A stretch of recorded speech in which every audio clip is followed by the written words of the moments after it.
சகலமும் அவராலும் அவர் மூலமாயும்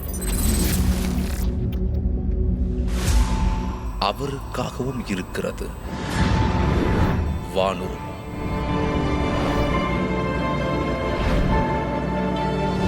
பூதரத்தோர்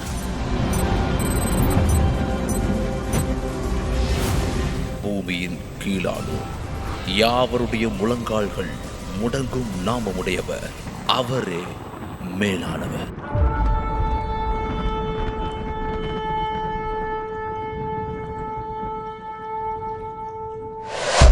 அன்பானவர்களே, இந்த நாளிலும் தேவன் நம்மோடு பேசுகிற ஒரு வார்த்தை, ஆண்டவர் நமக்கு கொடுத்த ஒரு வார்த்தை, நான் உன்னை மேன்மைப்படுத்துவேன். Hallelujah, amen. I will exalt you. நான் உன்னை மேன்மைப்படுத்துவேன். இந்த வார்த்தை தான் ஆண்டவர் இன்னைக்கு அதிசயம் டிவி நேயர்களாகிய நமக்கு, எங்களுக்கும் உங்களுக்கும் ஆண்டவர் கொடுத்துருக்கிற வார்த்தை இந்த வார்த்தை தான். நான் உன்னை மேன்மைப்படுத்துவேன். I will exalt you. Okay, நம்ம வார்த்தைக்குள்ளாக நம்ம செல்லலாம். 1 நாளாகமத்தின் புத்தகம் 29ஆம் அதிகாரம் 12ஆம் வசனம். First Chronicles chapter 29 verse 12. ஐஸ்வர்யமும் கனமும் உம்மாலே வருகிறது, தேவரீர் எல்லாவற்றையும் ஆளுகிறவர், உம்முடைய கரத்திலே சத்துவமும் வல்லமையும் உண்டு, எவரையும் மேன்மைப்படுத்தவும் பலப்படுத்தவும் உம்முடைய கரத்தினால் ஆகும். இன்னைக்கு நமக்கு கொடுத்துருக்க வார்த்தை நம்மை மேன்மைப்படுத்துகிற ஒரு தேவன். நான் உன்னை மேன்மைப்படுத்துவேன். வசனம் கடைசியில் சொல்லுகிறது, எவரையும் மேன்மைப்படுத்தவும் பலப்படுத்தவும் உம்முடைய கரத்தினால் ஆகும். ஒரு மனிதனை மேன்மைப்படுத்தக்கூடியவர் ஒருவர் உண்டானால் அது தேவன்தான். தேவன்தான் ஒரு மனிதனை மேன்மைப்படுத்த முடியும். அப்படிப்பட்ட தேவன் இன்னைக்கு உங்களையும் என்னையும் பார்த்து சொல்லுகிற வார்த்தை, நான் உன்னை மேன்மைப்படுத்துவேன். ஆமேன், ஆமேன் சொல்லுங்கள். அதை நம்ம பார்ப்போம் கண்டிப்பாக. ஆண்டவர் கொடுத்துருக்க வார்த்தை அதுதான். இந்த இடத்துல நம்ம வாசிக்கிறோம் 1 நாளாகமம் 29:12, எவரையும் மேன்மைப்படுத்த அவருடைய கரத்தினாலே ஆகும். ஸோ அப்படிப்பட்ட சர்வ வல்லவர் அவர் தான் இந்த அண்ட சராசரங்களை ஆளுகிறவர். அதில் நம்ம பார்க்கிறோம், தேவரீர் எல்லாவற்றையும் ஆளுகிறவர். ஸோ எல்லாமே அண்டர் ஹிஸ் கண்ட்ரோல், அவருடைய ஆளுகை கீழே தான் எல்லாமே இருக்கும்போது அவர் நினச்சா யாரையும் மேன்மைப்படுத்த முடியும். ஸோ அப்படிப்பட்ட தேவன் இன்னைக்கு உங்களையும் என்னையும் பார்த்து சொல்கிற வார்த்தை, நான் உன்னை மேன்மைப்படுத்துவேன், நான் உங்களை மேன்மைப்படுத்துவேன். So I will exalt you. ஆண்டவர் சொல்கிறார், ஒரு நல்ல ஒரு வார்த்தை இன்றைக்கி நமக்கு கொடுத்துருக்கிறார். அவர் நம்மை மேன்மைப்படுத்த போகிறார். ஆமேன், ஹல்லேலூயா. ஸோ அவரால் மட்டுமே அது முடியும். அப்படிப்பட்ட சர்வ வல்லவர். ஸோ எல்லா அதிகாரமும் அதை வாசிக்கிறோம், தேவரீர் எல்லாவற்றையும் ஆளுகிறவர், உம்முடைய கரத்திலே சத்துவமும் வல்லமையும் உண்டு. ஸோ தேவரீர் எவரையும் மேன்மைப்படுத்தவும் பலப்படுத்தவும் உம்முடைய கரத்தினால் ஆகும். ஸோ அவருடைய கரங்களின் கிரியைகளை தான் நம்மலாம் பார்க்குறோம். நம்ம கண்களால் காண்கிறது, நம்ம கேட்கிறது, இது எல்லாமே தேவனால் படைக்கப்பட்டது. ஸோ அப்படிப்பட்ட சர்வ வல்லமை உள்ள தேவன், எல்லாவற்றையும் ஆளுகிறவர் சொல்கிறார், அவருடைய கரத்தினாலே நம்மை மேன்மைப்படுத்த முடியும். ஸோ எவரையும் மேன்மைப்படுத்த அவரால் முடியும். அப்படிப்பட்ட சர்வ வல்லமை உள்ள தேவன் சொல்கிறார், உங்களை நான் மேன்மைப்படுத்த போகிறேன். ஆமேன், ஹல்லேலூயா, ஹல்லேலூயா. ஸோ இன்னொரு வார்த்தையை நம்ம பார்க்கலாம். 1 பேதுருவின் புத்தகம் 5ஆம் அதிகாரம் 6ஆம் வசனம். First Peter chapter 5 verse 6. ஆகையால் ஏற்ற காலத்திலே தேவன் உங்களை உயர்த்தும்படிக்கு அவருடைய பலத்த கைக்குள் அடங்கி இருங்கள். ஆமேன். ஸோ உங்கள் வசனம் சொல்கிறது, ஆகையால் ஏற்ற காலத்திலே தேவன் உங்களை உயர்த்தும்படிக்கு, அவர் உங்களை மேன்மைப்படுத்தும்படிக்கு, அவர் உங்களை எக்ஸால்ட் பண்ணும்படிக்கு அவருடைய பலத்த கைக்குள் அடங்கியிருங்கள். நம்ம இதுக்கு முந்தின வசனத்தில் பார்த்தோம், எவரையும் மேன்மைப்படுத்தவும் பலப்படுத்தவும் உம்முடைய கரத்தினால் ஆகும். ஸோ அவருடைய கரத்தினால் தான் ஒரு ஆளை அவர் மேன்மைப்படுத்துகிறார். இங்கே வசனம் சொல்கிறது, அவர் ஏற்ற காலத்தில் தேவன் உங்களை உயர்த்தும்படிக்கு அல்லது தேவன் உங்களை மேன்மைப்படுத்தும்படிக்கு அவருடைய பலத்த கைக்குள் அடங்கியிருங்கள். ஹல்லேலூயா. அவருடைய கை நம்மை உயர்த்தும், மேன்மைப்படுத்தும். அப்படிப்பட்ட தேவனை தான் நாம் வணங்கி வருகிறோம். அவர் நம்மை மேன்மைப்படுத்த போகிறார். வருகிற நாட்களிலே நீங்கள் இன்றைக்கி எந்த நிலையில் கூட இருக்கலாம், தாழ்ந்த நிலையில் அல்லது மறக்கப்பட்ட நிலையில், இனிமேல் எந்திரிக்கவே முடியாது என்கிற ஒரு நிலையில் நீங்கள் இருக்கலாம். ஆனால் ஆண்டவர் இன்றைக்கு உங்களையும் என்னையும் பார்த்து சொல்கிற வார்த்தை, நான் உங்களை மேன்மைப்படுத்துவேன். நான் உங்களை மேன்மைப்படுத்துவேன். தேவன் உங்களை மேன்மைப்படுத்த போகிறார். ஹல்லேலூயா. ஆண்டவர் நம்மை மேன்மைப்படுத்த போகிறார். அவருடைய கரத்தினாலே அது ஆகும். அவர் நம்மை மேன்மைப்படுத்தும்படிக்கு அவருடைய பலத்த கைக்குள்ளே நம்ம அடங்கியிருப்போம். ஸோ அவர் நம்மை மேன்மைப்படுத்த போகிறார். ஸோ வேதத்தின் அடிப்படையில் அவர் யாரெல்லாம் மேன்மைப்படுத்தினார், எப்படிப்பட்டவரை அவர் மேன்மைப்படுத்தினார் என்று ஒரு சில குறிப்புகளை நாம் இந்த நாளிலே பார்க்கலாம். முதலாவது என்னோடு கூட வேதத்தை திருப்பிக் கொள்ளுங்கள். யோசுவாவின் புத்தகம் 3ஆம் அதிகாரம் 7ஆம் வசனம். யோசுவா 3:7. Book of Joshua chapter 3 verse 7. கர்த்தர் யோசுவாவை நோக்கி நான் மோசையோடே இருந்தது போல உன்னோடும் இருக்கிறேன் என்பதை இஸ்ரவேல் எல்லாரும் அறியும்படிக்கு இன்று அவர்கள் கண்களுக்கு முன்பாக உன்னை மேன்மைப்படுத்துவேன். தேவன் தம்முடைய தாசனாகிய யோசுவாவை நோக்கி சொல்கிற ஒரு வார்த்தையை நம்ம பார்க்கிறோம். அங்கு சொல்கிறாரு, நான் மோசையோடு இருந்தது போல உன்னோடும் இருப்பேன் என்பதை இஸ்ரவேல் எல்லாரும் அறியும்படிக்கு இன்று அவர்கள் கண்களுக்கு முன்பாக உன்னை மேன்மைப்படுத்துவேன். ஹல்லேலூயா. ஸோ ஆண்டவர் சொல்கிறார் யோசுவாட்ட, இன்று நான் உன்னை மேன்மைப்படுத்துவேன். இஸ்ரவேல் ஜனங்கள் எல்லாருக்கும் முன்பதாக உன்னை மேன்மைப்படுத்துவேன். எவ்வளோ ஒரு தைரியப்படுத்துகிற ஒரு வார்த்தை, நம்மை உற்சாகப்படுத்துகிற ஒரு வார்த்தையை ஆண்டவர் யோசுவாவோடு சொல்கிறார். அதுக்கு முன்னால் வரைக்கும் மோசே அந்த இஸ்ரேல் ஜனங்களை வழி நடத்தி வருகிறத பார்க்குறோம். 40 ஆண்டுகள் அவர் அந்த இஸ்ரேல் ஜனங்களை வழி நடத்தி வந்தார். பலவிதமான பிரச்சனைகள் பண்ணாங்க இஸ்ரேல் ஜனங்கள். நம்ம எல்லாருக்கும் நன்றாக தெரியும். முறுமுறுத்தார்கள், மோசையை கொல்வதற்கிட பிளான் பண்ணாங்க, பலவிதமான காரியங்களை செஞ்சாங்க. ஒரு பக்கம் பயந்தார்கள், இன்னொரு பக்கம் எல்லா முரட்டாட்டமும் பண்ணாங்க. அவங்கள பற்றி இப்படிப்பட்டவங்க நம்ம சொல்ல முடியாது. அப்படி வணங்கா கழுத்துள்ளவர்கள், முரட்டாட்டம் பண்ணுறவங்க, முறுமுறுக்கிறவங்க, திருப்தி அடையாதவர்கள், பிரச்சனைக்குரியவர்கள். ஸோ அப்படிப்பட்ட ஒரு விதமான மக்கள். அந்த மக்களை வழிநடத்தி 40 வருஷமாக மோசையை கொண்டு வந்து விட்டுட்டார். இப்போ மோசேட்டேருந்து யோசுவா கையில் வந்துட்டு, இப்போ அவர்களுக்கு முன்பதாக யோர்தான் மிகப்பெரிய நதி இருக்கிறது. அதற்கு முன்பதாக நடக்கிற விஷயங்கள் தான் நம்ம இங்கே பார்க்குறோம். ஸோ இங்கு நம்ம பார்க்கும் பொழுது ஆண்டவர் யோசுவாவை உற்சாகப்படுத்துகிறதையும் யோசுவாவை தைரியப்படுத்துகிறதையும் நாங்கள் பார்க்குறோம். ஆண்டவர் சொல்கிறாரு, நான் மோசையோடு இருந்தது போல உன் கூட இருப்பேன். அதுதான் முக்கியமான ஒரு பாயிண்ட். நான் மோசையோடு இருந்தது போல உன்னோடு இருப்பேன். ஏன்னா மோசையோடு ஆண்டவர் இருந்தார் என்பது அந்த ஜனங்கள் எல்லாருக்கும் நன்றாக தெரியும். அதனால் மோசை என்ன சொன்னாலும் நாங்கள் செய்கிறோம் அப்படின்னு சொன்னாங்க. அப்படிப்பட்ட மக்கள் இப்போ மோசே கடவுளால் எடுத்துக்கொள்ளப்படுகிறார். மோசைக்கு அடுத்தபடியாக அந்த ஸ்தானத்துக்கு யோசுவா வருகிறார். ஆண்டவர் ஒரு மனிதனை தலைமை பதவியில் அமர்த்தினாலும் மக்கள் அவர்களை ஏற்றுக்கொள்ள வேணும். அது ஒரு முக்கியமான ஒரு விஷயம். மக்கள் அங்கீகரிக்கணும். இப்போ மக்கள் மனதில் ஆண்டவர் பேசணும், கிரியை செய்யணும். ஸோ அதை ஒரு முக்கியமான விஷயம். எல்லா இடத்துலையும் நம்ம பார்க்கணும். இன்றைக்கி உலகத்தில் பலவிதமான அரசியல் சூழ்நிலையில் நம்ம பார்க்குறோம். தலைவர்கள் வர்றாங்க, ஒரு தலைவர் மரித்தால் அடுத்தது அவங்களோட பிள்ளை அல்லது யாராவது வர்றாங்க அடுத்த தலைமுறைக்கு. சில நேரங்கள் கட்சிக்குள்ளேயே ஏற்றுக்கொள்ள மாட்டாங்க, சில நேரம் மக்கள் ஏற்றுக்கொள்ள மாட்டாங்க. இந்த பலவிதமான காரியங்கள் காணப்படுகிறது. ஸோ இங்கேயும் மோசேக்கு அடுத்தது யோசுவா. இப்போ யோசுவாவோட நிலைமை, இப்போ மோசே அவ்வளோ பெரிய ஆள், நல்ல வயது முதிர்ந்தவர், 80 வயசில் ஆட்சியை பிடிச்சாரு, 40 வருஷம் ஓட்டினார், கொண்டு வந்துட்டார். நம்ம சின்ன பையன், இவங்க எல்லோரும் நம்ம வயசில் உள்ளவங்க தான், இவங்களை எப்படி நம்ம அனுபவம் கிடையாது. ரொம்ப யோசிக்கிறார். பலவிதமான யோசனைகள், எண்ணங்கள் மனசுக்குள்ளே ஓடிருக்கலாம். இப்போ ஆண்டவர் சொல்கிறாரு, நான் மோசையோடு இருந்தது போல் உன்னோடு இருப்பேன்.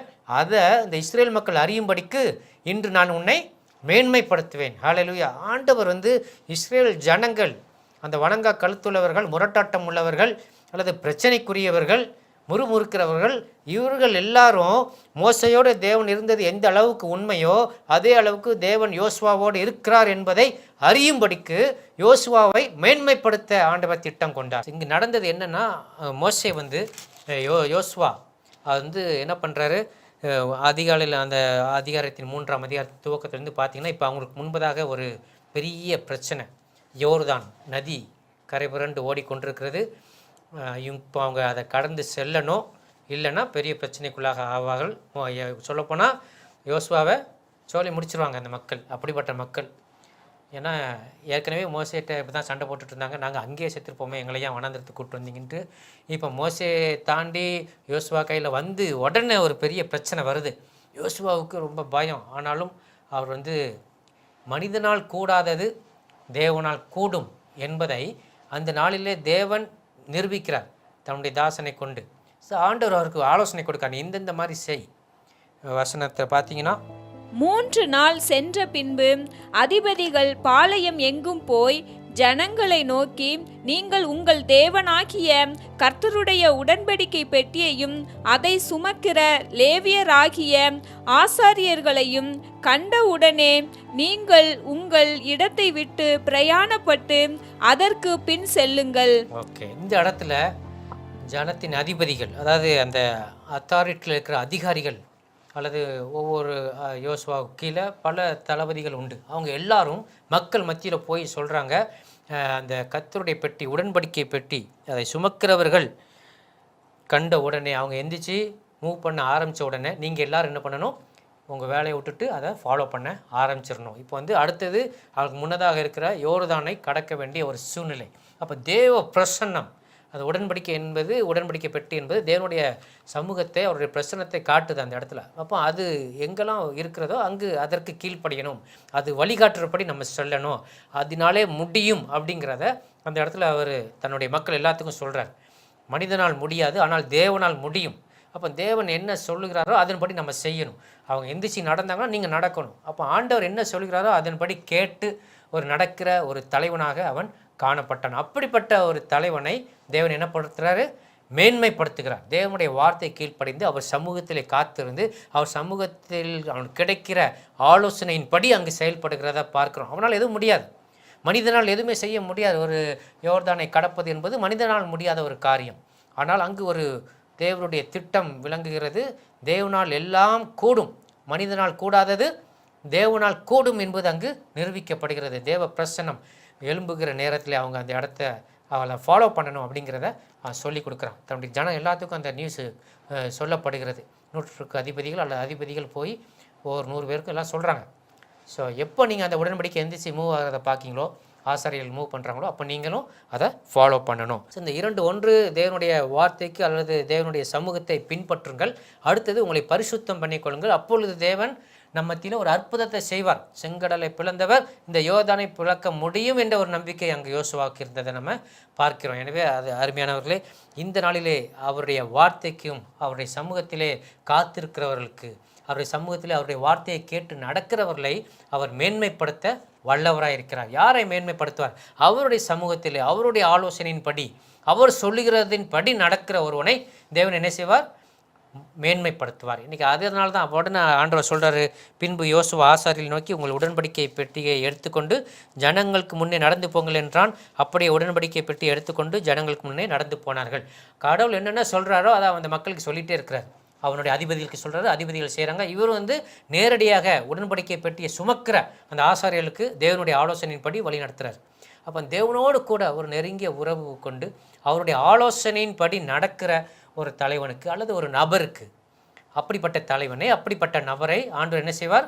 மேன்மைப்படுத்துவார். ஹல்லேலூயா. இன்றைக்கி நம்முடைய வாழ்க்கையில் நம்ம புதிதாக இருக்கலாம், அனுபவம் மற்றவர்களாக இருக்கலாம், நம்ம செய்கிற தொழிலையோ ஒரு வேலையிலையோ எந்த ஒரு விஷயமாக இருந்தாலும், ஊழியத்திலேயோ எதுவாக இருந்தாலும் அனுபவம் மற்றவர்களாக, அது புதியவர்களாக அல்லது புதிதாக ஒரு பொறுப்புக்குள்ளாக திணிக்கப்பட்டவர்களாக, தள்ளப்பட்டவர்களாக நம்ம காணப்படலாம். ஆனால் ஒன்று நிச்சயம், இன்றைக்கி நம்ம ஆண்டவருடைய ஆலோசனையின்படி நடப்போமானால், அவருடைய பாதத்தில் காத்திருந்து அவர் சொல்லுவதை கேட்டு நாம் செயல்படுவோமானால், இன்றைக்கு அப்படிப்பட்ட தேவன் உங்களை, யோசுவாவை மேன்மைப்படுத்தின தேவன் உங்களையும் மேன்மைப்படுத்த வல்லவராயிருக்கிறார். ஆமென், ஹல்லேலூயா.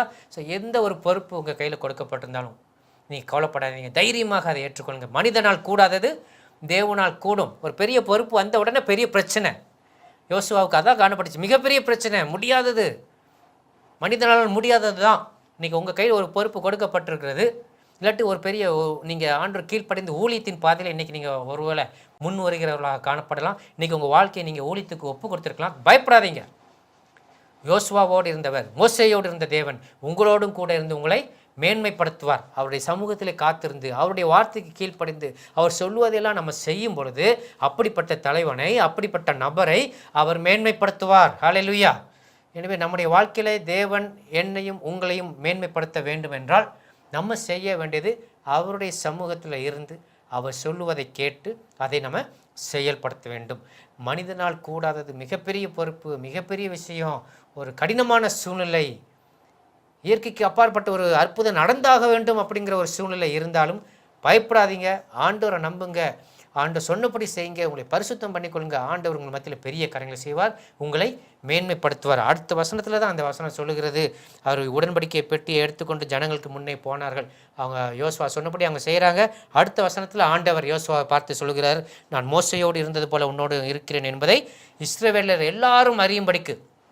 அப்போ இன்றைக்கு உங்களை ஆண்டவர் ஒரு பொசிஷனில் கொண்டு வந்திருக்கிறாரா, ஒரு புதிய பொறுப்புகளை கொடுத்துருக்கிறாரா, புதிய ஊழியத்தை புதிய பிஸ்னஸை நீங்கள் ஆரம்பிச்சிருக்கீங்களா, இல்லை அப்படிப்பட்ட சூழ்நிலைக்கு நீங்கள் தள்ளப்பட்டிருக்கீங்களா, குடும்பத்தில் ஒரு முக்கியமான பொறுப்பை எடுத்துக்கொள்ளும்படியான ஒரு சூழ்நிலை உங்களுக்கு வந்திருக்கிறதா, கவலைப்படாதீங்க, தைரியமாக அதை ஏற்றுக்கொள்ளுங்கள். ஆண்டவர் இன்னைக்கு உங்களோடு கூட இருக்கிற உங்களுக்கு ஆண்டவர் சொல்கிற வார்த்தை, சகல ஜனங்களும் அறிந்து கொள்ளும்படிக்கு இன்று அவர்கள் கண்களுக்கு முன்பாக நான் உன்னை மேன்மைப்படுத்த அன்று மோசையோடு அன்று யோசுவாவோடு சொன்னவர் இன்றைக்கி உங்களை பார்த்து சொல்கிறார், நான் உங்களை எல்லாருக்கும் முன்னால் மேன்மைப்படுத்தணும். உங்களை சுற்றி இருக்கிற மக்களுக்கு முன்பதாக, உங்களை சார்ந்திருக்கிற மக்களுக்கு முன்பதாக, நீங்கள் வேலை பார்க்குற பணிஸ்தலத்தில் இருக்கிற அந்த ஆயிரக்கணக்கான வேலை ஆட்களுக்கு முன்பதாக, அல்லது உங்கள் ஊழியத்தில் உங்கள் கூட இருக்கிறவர்களுக்கு முன்பதாக ஆண்டவர் உங்களை மேன்மைப்படுத்த போகிறார். நம்ம செய்ய வேண்டியது அவருடைய சமூகத்தில் நம்ம நேரங்களை செலவிடுவோம், அவர் சொல்லுகிறத கேட்டு அதை செய்வோம். அப்படி செய்யும் பொழுது தேவன் நம்மை மேன்மைப்படுத்துவார், எல்லாருக்கும் முன்பதாக நம்மை மேன்மைப்படுத்துவார். ஹல்லேலூயா. யோசுவாவை மேன்மைப்படுத்தினவர் இன்றைக்கி உங்களையும் மேன்மைப்படுத்த வல்லவராக இருக்கிறார். ஆமேன். எவரையும் மேன்மைப்படுத்தவும் பலப்படுத்தவும் அவருடைய கரத்தினாலே ஆகும். ஆமேன். ஹல்லேலூயா. இன்னைக்கு இந்த வார்த்தை உங்களை பார்த்தும் என்னை பார்த்தும் வந்திருக்கிறது என்றால் நம்மை அவர் மேன்மைப்படுத்த போகிறார். ஆமேன். ஹல்லேலூயா. சந்தோஷமா? ஆண்டவர் உங்களை மேன்மைப்படுத்த போகிறார். எந்த சூழ்நிலையில் நீங்கள் இருந்தாலும், அடிமட்டத்தில் இருந்தாலும் ஆண்டவர் இன்னைக்கு உங்களை மேன்மைப்படுத்த போகிறார். ஹல்லேலூயா. அடுத்தபடியாக இன்னொரு எடுத்துக்காட்டு நம்ம பார்க்கலாம். எஸ்தரின் புத்தகம் 6ஆம் அதிகாரம் 3ஆம் வசனம். மொர்தெகாய் அவர் ராஜாவை காப்பாற்றின ஒரு செய்தி அங்கு ராஜாவுக்கு இப்போ வாசிக்கப்படுகிறது. எந்த சூழ்நிலைன்னா, ராஜாவுக்கு நைட்டு தூக்கம் வரலை.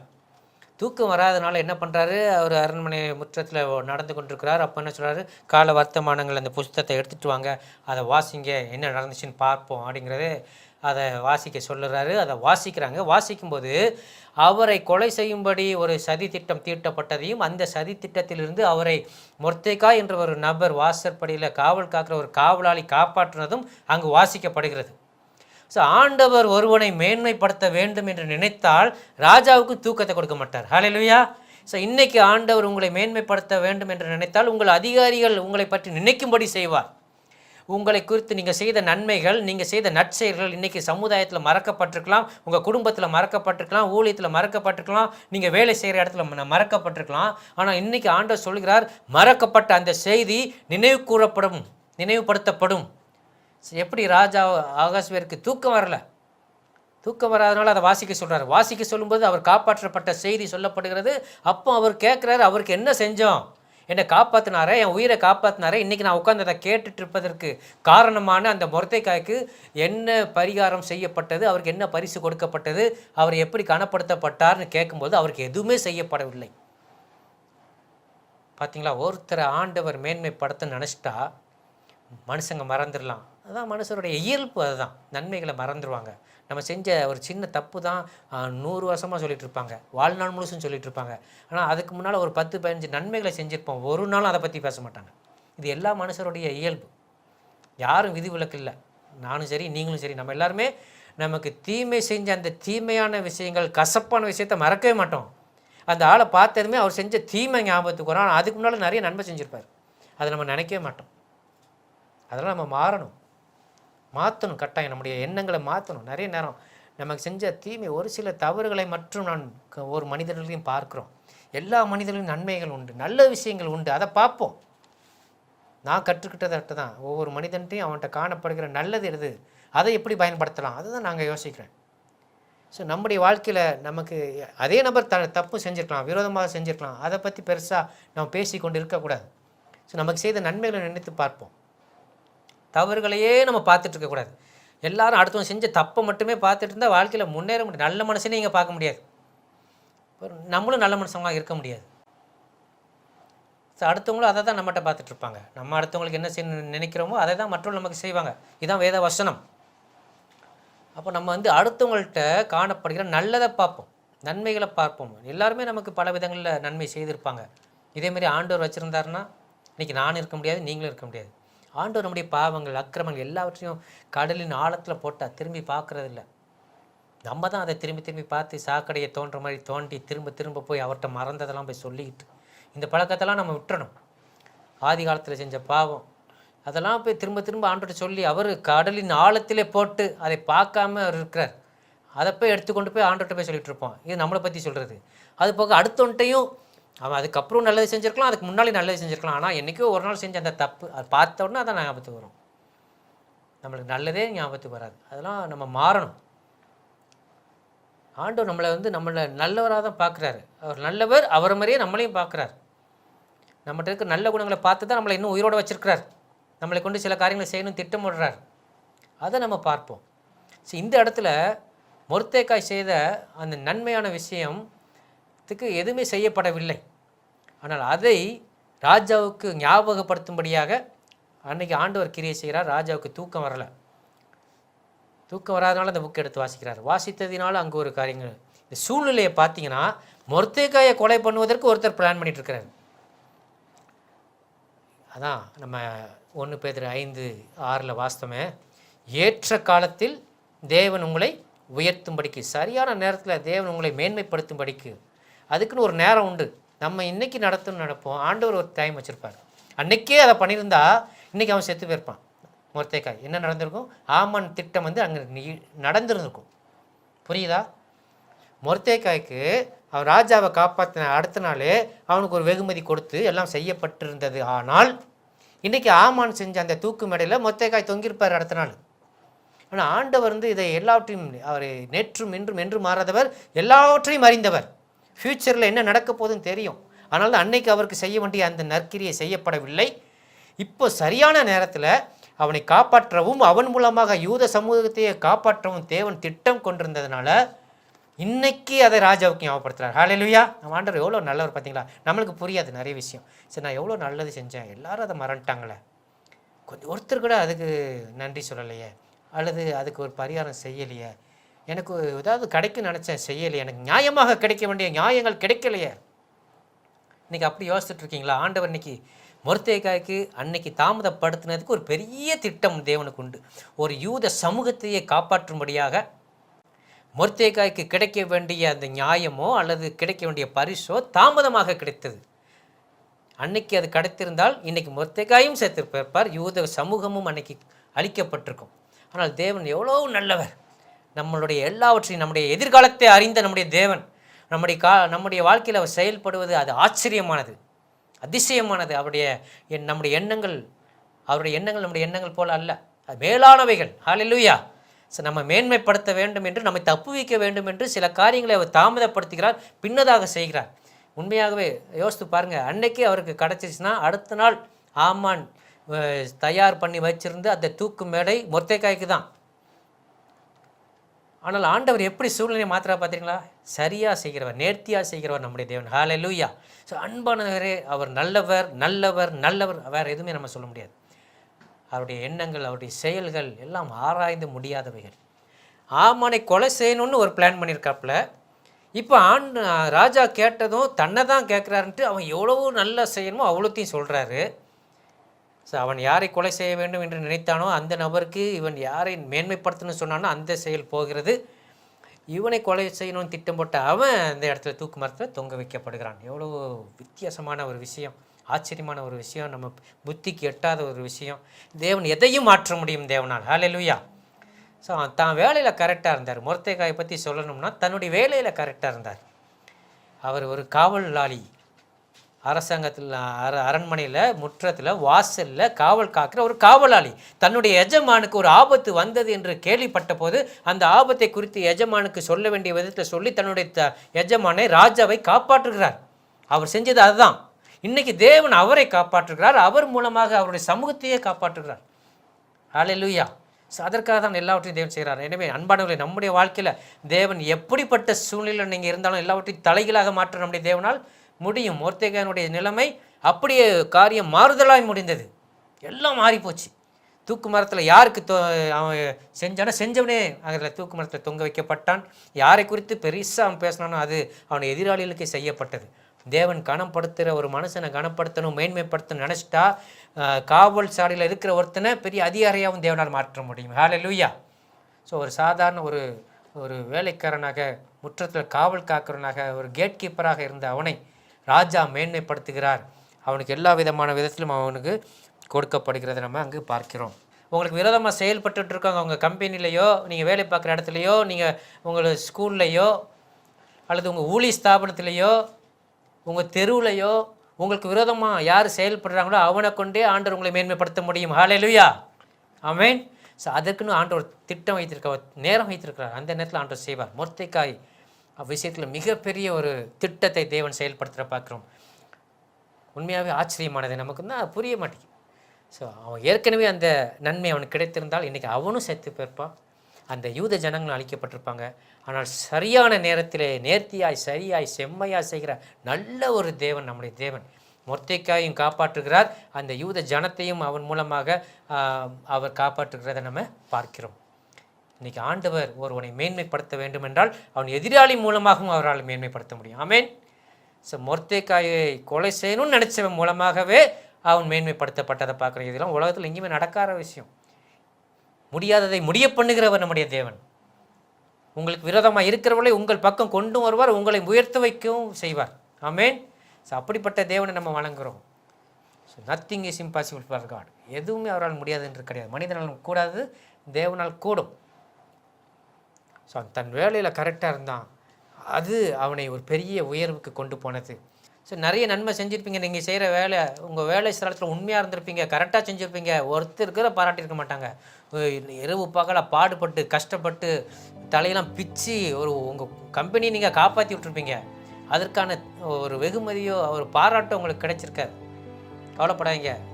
மொர்தெகாய்க்கு அப்படி தான் நடந்துச்சு. ஆனால் ஒரு டைம் உண்டு, உங்களை உயர்த்துவதற்கென்று ஒரு நேரம் உண்டு. நான் உன்னை மேன்மைப்படுத்த இன்றைக்கி அந்த நேரம் வந்து விட்டது. ஹல்லேலூயா. இன்றைக்கி ஆண்டவர் உங்களை பார்த்து பேசி கொண்டிருக்கிறார். உங்களை உயர்த்தும்படியான, உங்களை மேன்மைப்படுத்தும்படியான ஒரு நேரம் வந்து விட்டது. மொர்தெகாயை மேன்மைப்படுத்த ஒரு நேரம் வந்தது. அப்போது ஆண்டவர் செஞ்சார். மொர்தெகாய் மட்டுமல்ல, அவன் நிமித்தமாக அவனுடைய சமுதாயமே காப்பாற்றப்பட்டது. இன்றைக்கி உங்களை மேன்மைப்படுத்துகிற தேவன் உங்கள் நிமித்தம் உங்களை சார்ந்திருக்கிற குடும்பம், சார்ந்திருக்கிற ஊழியம், சார்ந்திருக்கிற சபை, சமுதாயம் எல்லாவற்றையும் தேவன் காப்பாற்றப் போகிறார். ஆமென். சரி, எனவே இது வரைக்கும் உங்களுக்கு அப்ரிசியேஷன் வரலையா? கவலைப்படாதீங்க, இனிமே அது வரும். ஆமென். அப்படியே செய்ய தேவன் வல்லவராயிருக்கிறார். இந்த நிகழ்ச்சியை குறித்த உங்கள் கருத்துக்கள் வரவேற்கப்படுகிறது. எங்களுடைய முகவரி Athisayam TV, number W759 4th Avenue, Annanagar west extension, Chennai 600101. Our contact number 7358586648. உங்கள் காணிக்கைகளை அனுப்பி இந்த ஊழியத்தை தாங்க எங்களுடைய ஜிபே எண்கள் 8072042056 மற்றும் 9940288277.